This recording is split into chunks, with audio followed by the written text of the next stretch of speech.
Hello everyone, my name is Princess. Welcome once again to my channel Beyond Passions. Lifestyle, indoor fitness, spoken word therapy, and social reformation. I will continue from where I stopped in my last video, how to conquer insecurity. That was part 1. If you haven't seen it, I have put a link below so you can watch it and not miss out. Today I'll discuss how to conquer insecurity part 2. If you have not subscribed to my channel, please do so now before you forget. Also hit the notification bell by your right side below this video. Many thanks to all my subscribers. You guys are simply amazing. You are the reason I continue. Now let's move on to today's topic. I have put together about 9 or 10 points on how to conquer insecurity. There are more, but this is what I have for today. Okay, please pay attention. Thank you. Number 1, know who you are. To be able to know who you are, you have to know your body parts. I know. I know you know your body parts. But this is what I mean. Stand in front of a full-length mirror and take a critical look at your body. A critical look at your body. Do not be afraid of that mirror. When you pass by a really large mirror, sometimes how you get shocked at yourself, at who you see. You take a step forward and then you take 2 steps backwards to take a really good look at that person at the mirror. Yes, that person is actually you. Keep a full-length mirror at home and look at yourself. This will help you to see your flaws well. And while at it, you also see some fine parts, fine features that you might not have noticed before. Yes. Now, while you're doing this, you might notice that one side of your cheek is bigger than the other, or that one hand is actually longer than the other, or maybe one foot is bigger than the other. Perhaps someone might have pointed this out to you rudely before. It's okay. Do not worry about it, because you're not alone in this.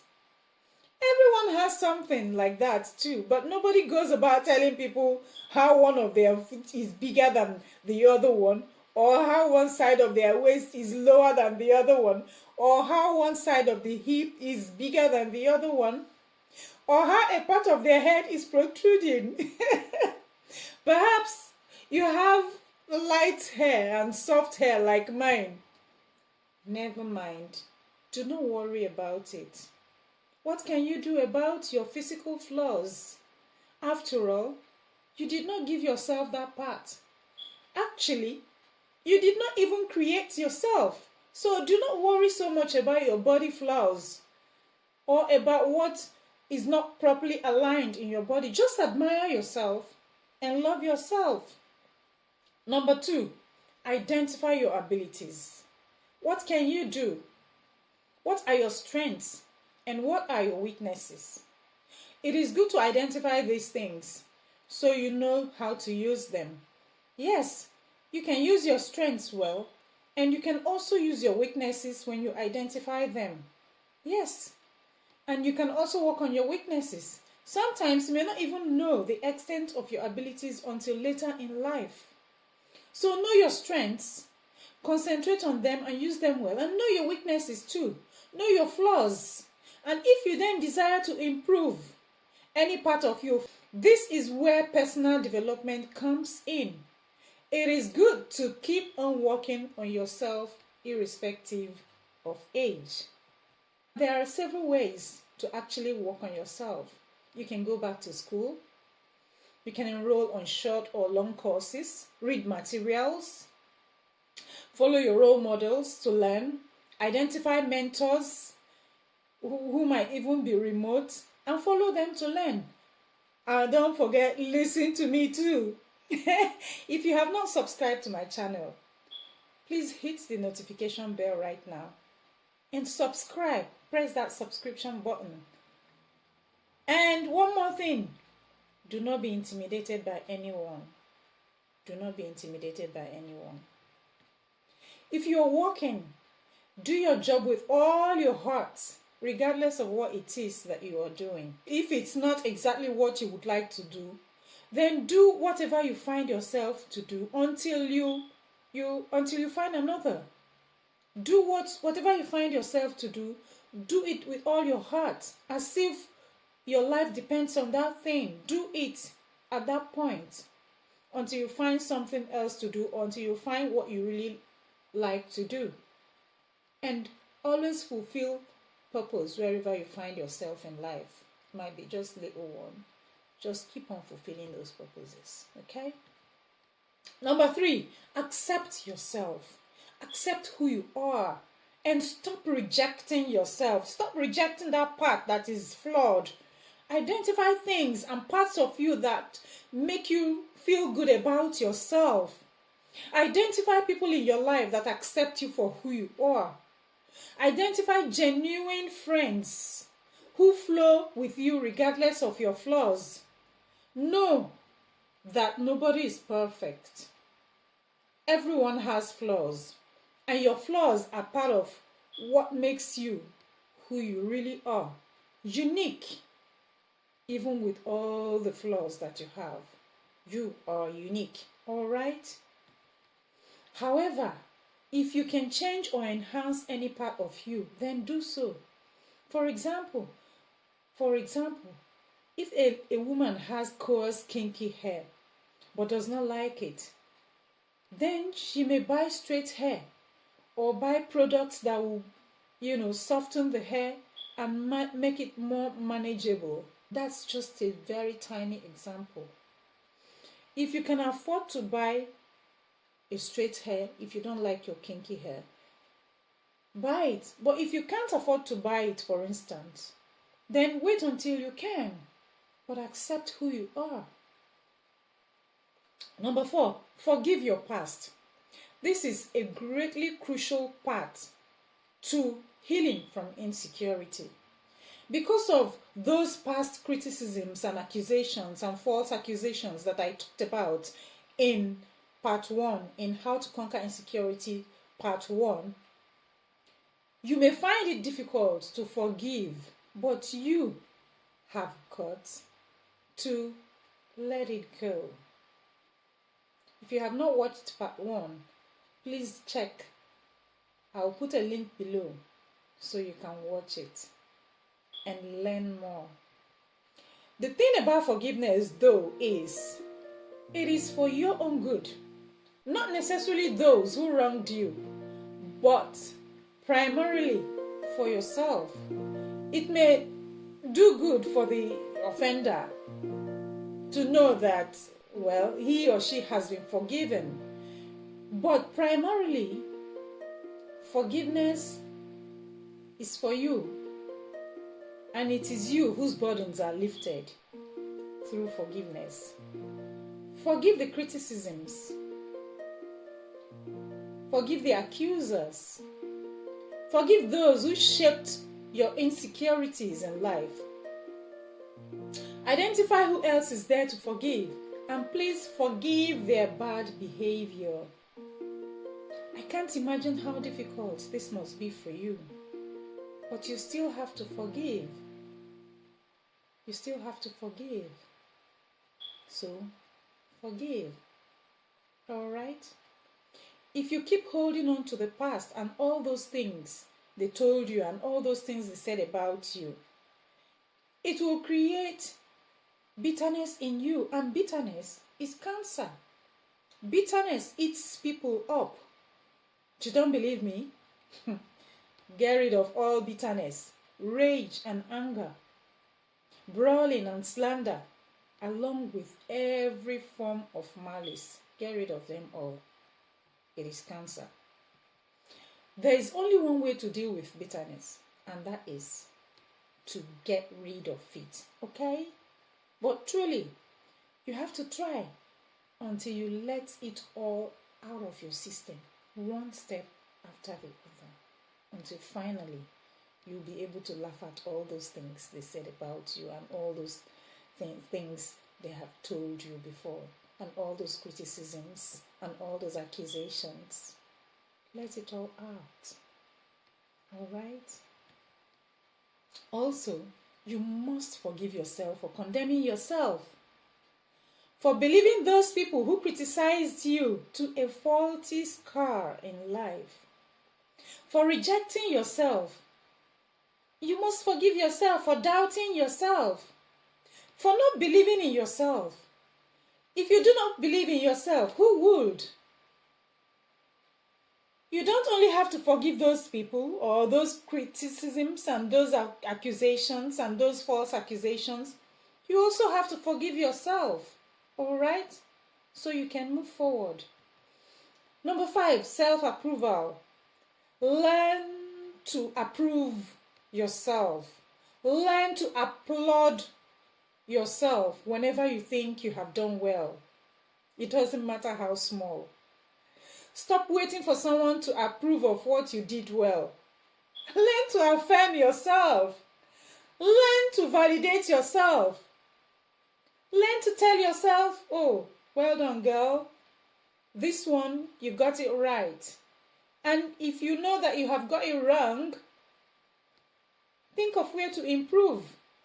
And when you do it right the next time, even if no one tells you that you have done it right, and you know that you have done it right to the best of your knowledge, learn to approve what you have done well and applaud yourself for it.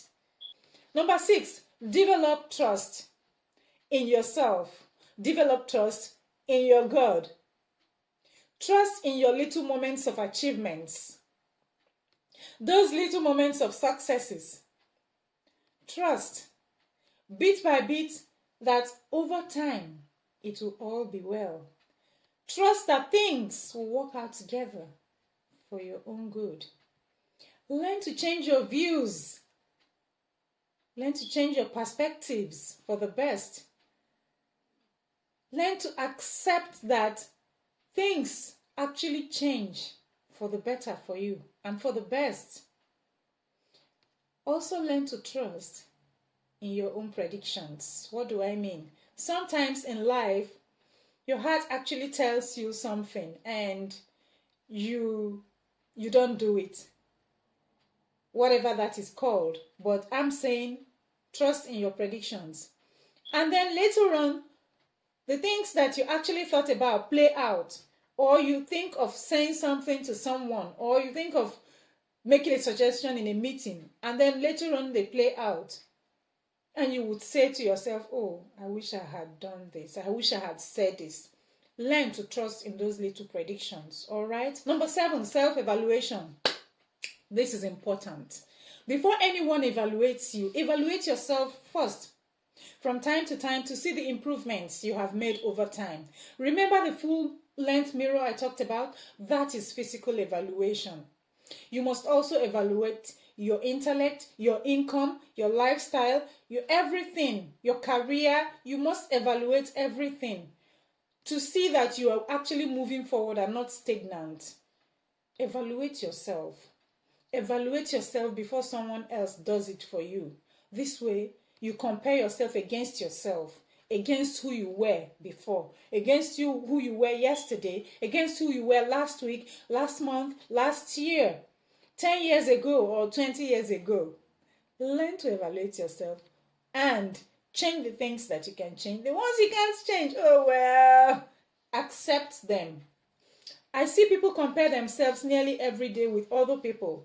And it is such a sad thing because when you do that, you subject yourself to an incredible amount of unnecessary pressure. Life in itself already comes with its own pressures. If you then add the unnecessary comparison of yourself against someone else who may not even know that you exist, then of what good is that to you? Of what good have you done to yourself? by comparing yourself to someone, or comparing yourself against someone who doesn't even know you are there. Compare yourself against yourself. For instance, I just mentioned it earlier on. Compare yourself to see that you are actually improving and moving forward in life. All right? Number 8, love yourself. Love yourself, love yourself. Yes, call it vanity or whatever, but love who you are. Your body parts, love them. Love your flaws. Love your weaknesses. Love your strengths. And the one you cannot love, you keep working on yourself, all right? But you have to love. Love them first, accept them first, while you keep working on yourself. Love that part of you that you think is flawed, but can't do anything about it. Remember I said you did not create yourself? So love the flaws. They all make up to be who you are. Number 9, have self-respect. Respect yourself. Do those things that will make other people respect you. Dress comfortably and decently. No, let me not talk about dressing now. That's another a topic for another time. You see, but have self-respect. And speak in a manner befitting a lady or a gentleman. Don't go fighting in public and expect the same public to applaud you as a woman or as a lady or as a girl, for instance. You go fighting, and when your skirt rips in public while you're fighting, you expect the same public to applaud you or to respect you? No. So respect yourself. That was just an analogy. Number 10, develop self-confidence in yourself as a person. If you walk into a room full of other people, do not bother yourself with whether those other people are more beautiful than you, or for guys are more handsome or are better dressed or whatever. Do not bother yourself with all of that. You might miss your step and trip if it bothers you one bit. I'm sure someone must have experienced that before. Every one of those beautiful people out there have their own flaws, and they all have their own issues they are dealing with. So compose yourself. Nobody will come running to you to tell you, oh, this is the issue, or these are the issues I'm dealing with, or these are my flaws. I looked in a full-length mirror today or yesterday, and these are the flaws I noticed. So look at my flaws. No, nobody does that. So accept yours and compose yourself. And do not assume that every other person out there is better than you. Don't assume that. This is why you must know yourself. And this is why you must know your capabilities. You must know the things that you can do. Have confidence in yourself. But beyond confidence, feel secure in yourself. Feel secure in your own skin.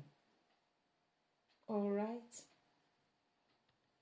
I have come to the end of this one. Please, if you have not subscribed to my channel, please press the subscription button right now if you have not already done so. And please hit the notification bell beside. All right? So that when I post more, you will receive. Okay? So please pause and meditate on the things I have just told you and the things that I have been saying. Thank you for listening to the end. Keep safe. Shalom.